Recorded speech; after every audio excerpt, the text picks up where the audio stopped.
नमस्कार साथियों, आपका हार्दिक स्वागत है फिर से एक नए वीडियो में। आज इस वीडियो में हम बात करेंगे कि एसीपी का फॉर्म हमें साला दर्पण पे ऑनलाइन करना है तो किस प्रकार से आपको प्रोसेस करना है तथा उसको प्रोसेस करते वक्त आपको कौन कौन से डॉक्यूमेंट अपलोड करने हैं। आज इस कंप्लीट प्रोसेस के बारे में हम बात करेंगे। इस प्रोसेस में चलने से पहले मैं आपको बता दूं कि जो डॉक्यूमेंट आपको अपलोड करने हैं उन सब की पीडीएफ फाइल आपको बना करके तैयार करनी है और उनकी साइज़ आपको 2 MB से ज़्यादा नहीं रखनी है। फाइल की साइज़ मैक्सिमम 2 MB होनी चाहिए। इसमें आपको सबसे पहला डॉक्यूमेंट जो आपको पीडीएफ फॉर्मेट में तैयार करना है वो है ऑप्शन फॉर्म। एसीपी एमएसीपी के लिए आपको ऑप्शन फॉर्म भर करके उसकी पीडीएफ बना करके तैयार करनी है। उसकी ब्लैंक फॉर्म की पीडीएफ आपको डिस्क्रिप्शन में मिल जाएगी।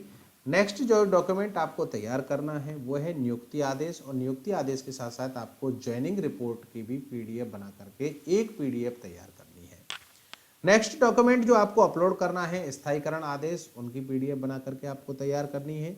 उससे नेक्स्ट जब हम बात करेंगे तो सेवा काल में जितनी भी आपकी पदोन्नति हुई है उनकी पदोन्नति आदेश प्लस उनकी ज्वाइनिंग रिपोर्ट, उनकी भी पीडीएफ आपको बना करके तैयार करनी है। नेक्स्ट डॉक्यूमेंट की मैं बात करूं तो पूर्व के स्वीकृत चयनित और वरिष्ठतम वेतनमान आपकी अगर कोई भी एसीपी लग गई है पहले 9 वर्षीय 18 वर्षीय 10 वर्षीय 20 वर्षीय जो भी एसीपी आपकी पहले लग गई हैं उनके स्वीकृति आदेशों की पीडीएफ आपको बना करके तैयार करनी है। नेक्स्ट जो डॉक्यूमेंट हैं वो पे कमीशंस के हैं। 6 पे कमीशन लगा है, 7 पे कमीशन, जो भी आपके कमीशंस लगे हैं उनके विकल्प पत्र प्लस सर्विस बुक में जहाँ कहीं भी आपके उनके ऑर्डर या अगर निकले हों 7 पे कमीशन के, उनकी आप पीडीएफ बना करके तैयार कर लेंगे। और नेक्स्ट जो डॉक्यूमेंट लगेगा अंतिम वो है आपका संतान संबंधी घोषणा पत्र, उसकी भी पीडीएफ बना करके आप तैयार कर लेंगे। एक क्लियरिफिकेशन मैं आपको और कर दूं कि हमारे निदेशक महोदय द्वारा आदेश जारी किए गए हैं कि अगर किसी भी एम्प्लॉय के पास इनसे संबंधित ये ऑर्डर किसी के पास नहीं है और सर्विस बुक में ये डिटेल लिखी हुई है कि साहब इनका 6 पे कमीशन लगा या फिर पदोन्नति हुई या कोई भी डॉक्यूमेंट स्थायीकरण आदेश हो या नियुक्ति आदेश हो, अगर आपके पास आदेश नहीं है तो आप सर्विस बुक में जो पेज जिस पेज पर आपके वो आदेश लिखे हुए हैं उस पेज के आप पीडीएफ बना करके इस जगह पे आप अपलोड कर सकते हैं, वो सर्वतः मान्य है। तो इस प्रोसेस को जानने के लिए अभी हम ऑनलाइन प्रोसेस करेंगे। उसके लिए आप साला दर्पण का न्यू पेज खोल लेंगे, saladarpan.rajasthan.gov.in। राइट इन साइड में ऑप्शन आपको दिखाई देगा लॉगिन का। लॉगिन पे आपको 2 ऑप्शन मिलेंगे, आपको स्टाफ लॉगिन पे आपको क्लिक करना है। स्टाफ लॉगिन पे आप जैसे ही क्लिक करेंगे तो यहाँ पे आपकी जो भी आईडी है और पासवर्ड के साथ उसकी एंट्री करेंगे। एंट्री के साथ आपको यहाँ पे कैप्चा कोड की एंट्री करनी है और कैप्चा कोड की एंट्री करने के बाद आपको लॉगिन बटन पे क्लिक करना है। लॉगिन बटन पे आप जैसे ही क्लिक करेंगे तो आप अपने स्टाफ जो पेज है उस पर लॉगिन कर जाएंगे। लेफ्ट हैंड साइड में ऑप्शंस आपको दिखाई देंगे, इसमें आपको अप्लाई के जस्ट नीचे ऑप्शन आपको दिखाई देगा फॉर्म्स का, आपको इस पर क्लिक करना है। इस पर आप जैसे क्लिक करेंगे तो एप्लीकेशन फॉर डिपार्टमेंटल सर्विसेज ऐसा ऑप्शन आपको दिखाई देगा, इस ऑप्शन पे आपको क्लिक करना है। इस पर आप जैसे क्लिक करेंगे तो फॉर्म्स का ऑप्शन आपको दिखाई देगा, आपको इस पर क्लिक करना है। इस पर आप जैसे क्लिक करेंगे तो एप्लीकेशन फॉर डिपार्टमेंट सर्विसेज ऐसे यहाँ पे फॉर्म आपको दिखाई देंगे। हम बात कर रहे हैं एसीपी की, तो पहला ही ऑप्शन आपको मिल जाता है अप्लाई फॉर एसीपी, आपको क्लिक हियर पर क्लिक करना है। तो अब आपके सामने एसीपी का फॉर्म ओपन हो गया है। ये पेज थोड़ा बड़ा होता है तो ये लेफ्ट हैंड साइड में जो ऑप्शन हो रहे हैं आपको इस चिन्ह पर क्लिक करके आप यहाँ से इनको हटा सकते हैं। तो फॉर्म आपको कंप्लीट दिखने लगेगा। अब आपको सबसे पहले जो पॉइंट मिलता है वो टीचर बेसिक इन्फॉर्मेशन होती है। आपसे जो एम्प्लॉय की जो भी बेसिक इन्फॉर्मेशन है वो आपको इसमें दिखाई देगी, आप इनको चेक करें। अगर आपको इसमें कहीं भी कोई कमी दिखाई देती है तो आप इसको प्रपत्र 10 में सही करवाएं, उसके बाद ही आगे बढ़ें। आगे जब बात करें तो हम अब बेसिक जानकारी आपसे मांगी गई है। अब ये क्लियर कह रहा है कि अगर कोई भी आदेश आपके 3 पृष्ठ से ज़्यादा के हैं तो आप पहला पृष्ठ लें, लास्ट वाला पृष्ठ लें और जिस पेज पर आपका नाम है उसको लेकर के आप यहाँ पे अपलोड करें। 2 MB से ज़्यादा फाइल ये नहीं लेता है, तो आप 2 MB का जरूर ध्यान रखें और रिड्यूस भी कर सकते हैं आप MB की साइज़ को। अब आगे चले तो एसीपी एप्लीकेशन ऑन साला दर्पण। Next ACP stages will be available only when previous one is approved. अब अगर आपने साला दर्पण से पहले कोई अप्रूव की होंगी तो आपको नेक्स्ट यहाँ पे नंबर आपको दिखाई देगा। अगर पहली बार साला दर्पण से ऑनलाइन कर रहे हैं तो आपको फर्स्ट ही यहाँ पे दिखाई देगा। एसीपी रिवीजन है तो यस करें, अन्यथा नहीं है तो आप नो पे क्लिक करें। एप्लीकेशन टाइप आपका एसीपी के है या एमएससीपी के लिए है, तो आप जिस ग्रुप में जाएंगे, एमएससीपी के लिए कर रहे हैं तो एमएससीपी पे क्लिक करेंगे और एसीपी के लिए कर रहे हैं तो एसीपी पे आप क्लिक करेंगे। यहाँ पे आपको पहला डॉक्यूमेंट आपको अपलोड करना है एसीपी एमएससीपी के लिए कार्यालय में प्रस्तुत किया गया विकल्प पत्र। आपको चूज फाइल पे क्लिक करना है और चूज फाइल पे क्लिक करने के बाद जहाँ कहीं भी आपने उस फॉर्म को पीडीएफ बना करके सेव किया हुआ है वहाँ से उसको सेलेक्ट करेंगे और ओपन बटन पे क्लिक कर देंगे। मूल पद आपको दिखाई देगा। यदि कार्मिक मॉडल स्कूल से है तो पूर्व विद्यालय का एनआईसी कोड भरें, अन्यथा लागू नहीं है। आपके कार्य ग्रहण तिथि इसमें आपको दिखाई देगी। इसके बाद यहाँ पे आपको नियुक्ति आदेश अपलोड करने हैं। दोस्तों मैंने जैसे पहले आपको बताया कि नियुक्ति आदेश के साथ आप ज्वाइनिंग रिपोर्ट जरूर अपलोड करें, कई बार ये ऑब्जेक्शन आ जाता है।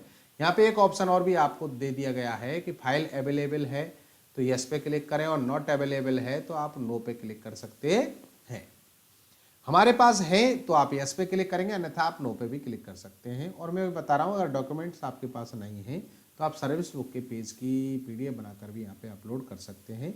चूज फाइल पे मैं क्लिक करूँगा, जहाँ कहीं भी मैंने नियुक्ति आदेश सेव कर रखे हैं वहाँ पे मैं क्लिक करके इनको यहाँ पे ओपन कर लूँगा। तो इस प्रकार से ये ऑर्डर आपको यहाँ पे दिखाई दे जाएंगे। समय आप चूज करेंगे बिफोर नून, आफ्टरनून, जिससे भी आपको ने ज्वाइन किया है वो आप समय इसमें चूज करेंगे।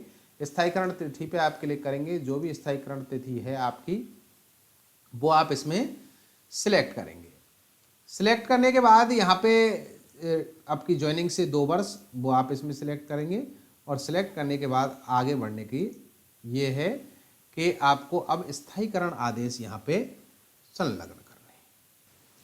चूज फाइल पे आप क्लिक करेंगे और जहाँ कहीं भी आपने ऑर्डरों को सेव किया हुआ है वहाँ से आप इन ऑर्डर को स्थायीकरण के आदेश जहाँ कहीं भी सेव किए हुए हैं वहाँ से आप सिलेक्ट करेंगे, ओपन बटन पे क्लिक करेंगे तो ऑर्डर इस प्रकार यहाँ पे दिखाई देंगे।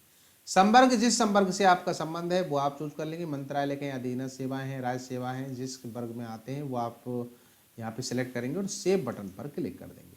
सेव बटन पे आप जैसे ही क्लिक करेंगे तो प्रोसेस होगा और प्रोसेस होने के बाद डाटा सेव अपडेटेड सक्सेसफुली का मैसेज आपको दिखाई देगा। आप ओके बटन पे क्लिक कर देंगे। आपको फिर वहीं अब नीचे आना है। अब जहां भी आपने डॉक्यूमेंट अपलोड किए हैं वहां पे व्यू अटैचमेंट आपको दिखाई दे रहे हैं। अगर ये गलत है तो आप दोबारा से भी अपलोड कर सकते हैं। अपडेट का ऑप्शन आपको यहाँ पे आ जाता है।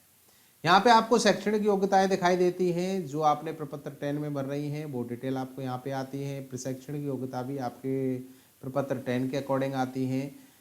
इनमें आपको एडिटिंग का ऑप्शन भी नहीं है। अगर आप में कहीं भी कोई दिक्कत है तो आप इनको प्रपत्र 10 में अपडेट करा सकते हैं। नेक्स्ट जो इंपॉर्टेंट ऑप्शन है सेवा काल में हुई पदोन्नतियों का विवरण, आपको यहाँ पे इसमें ध्यान रखना है कि अगर आपकी पदोन्नति हुई है तो नो पे ही आपको क्लिक रहने देना है।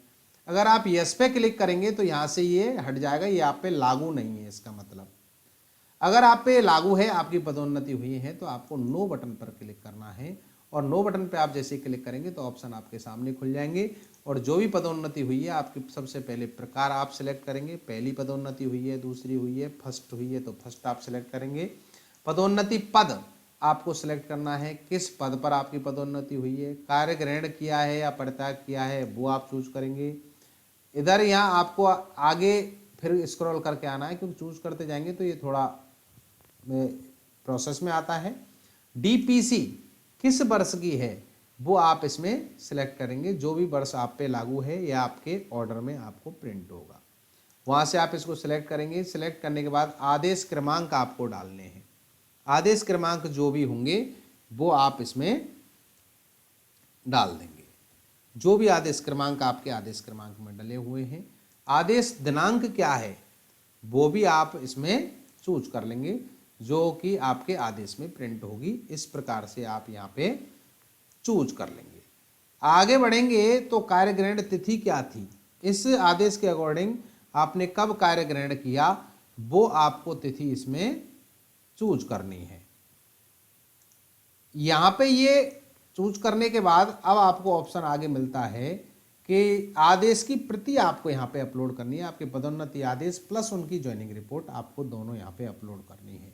साइज आपकी 2 MB से ज़्यादा नहीं होनी चाहिए। अगर आपके पास फाइल अवेलेबल नहीं है तो आप नो ऑप्शन पे भी क्लिक कर सकते हैं। चूज फाइल पे मैं क्लिक करूंगा और पदोन्नति के जहाँ भी आपने ऑर्डर सेव किए हुए हैं आप वहाँ से इसको ओपन बटन पे क्लिक करेंगे और यहाँ जो आगे ऑप्शन आपको दिया गया है आप सेव बटन पे क्लिक कर देंगे।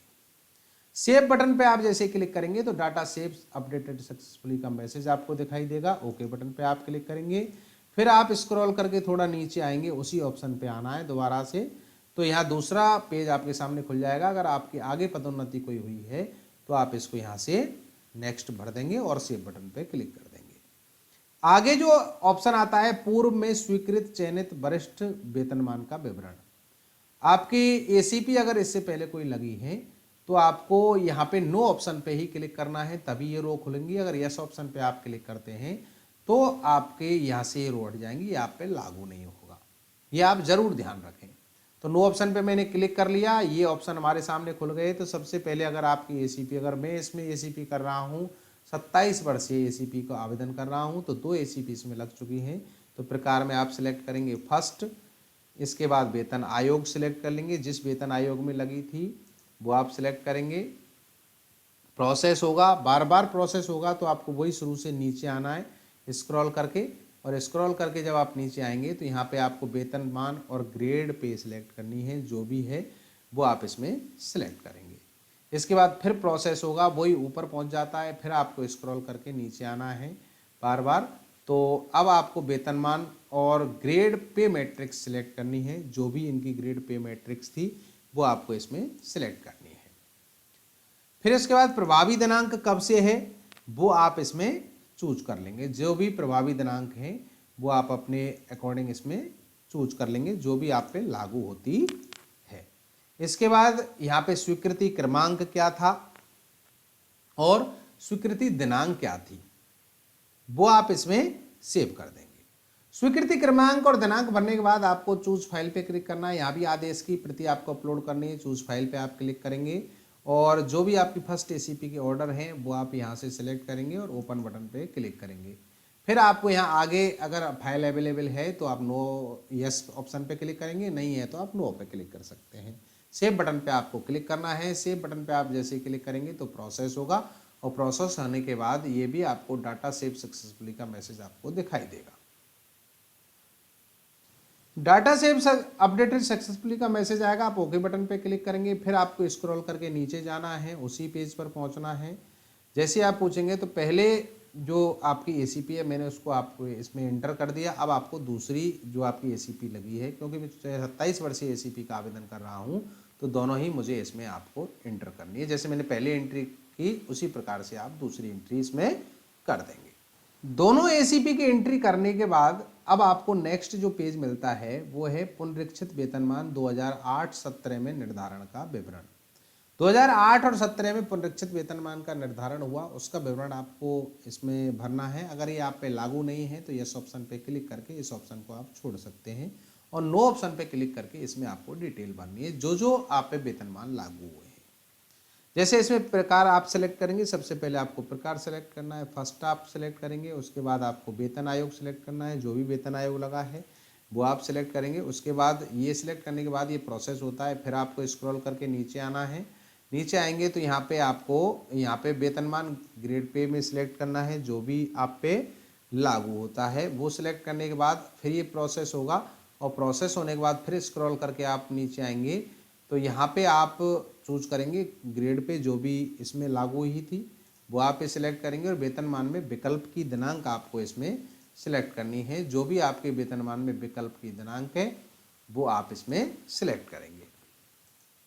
जैसे मेरे केस में इसमें 2006 है तो मैंने इसमें इसको सिलेक्ट कर लिया है। आगे आपको यहाँ पे जो 6 पे कमीशन लगा था उसके विकल्प पत्र प्लस सर्विस बुक में अगर एंट्री है तो उसकी दोनों की पीडीएफ आपको इसमें, अगर कोई ऑर्डर अलग से है तो उनकी पीडीएफ आपको यहाँ पे अपलोड करनी है। चूज फाइल पे आप क्लिक करेंगे और जहाँ भी आपने 6 पे कमीशन से संबंधित या जो भी कमीशन आपका लगा है, जो डॉक्यूमेंट आपने बनाए हैं वो पीडीएफ आप यहाँ पे ओपन करेंगे तो पीडीएफ आपको यहाँ पे दिखाई देगी। सेव ऑप्शन पे क्लिक करेंगे तो प्रोसेस होगा। प्रोसेस होने के बाद डाटा अपडेटेड सक्सेसफुली का मैसेज आपको दिखाई देगा। आप ओके बटन पे क्लिक करेंगे, फिर दोबारा से स्क्रॉल करके आपको नीचे आना है, और नीचे आएंगे तो अभी हम जो एंट्री कर रहे थे वो कर रहे थे यहाँ पे पुनरीक्षित वेतनमान की, तो यहाँ पे मैंने फर्स्ट की एंट्री कर दी, उसी प्रकार आपको यहाँ पे सेकंड की करनी है।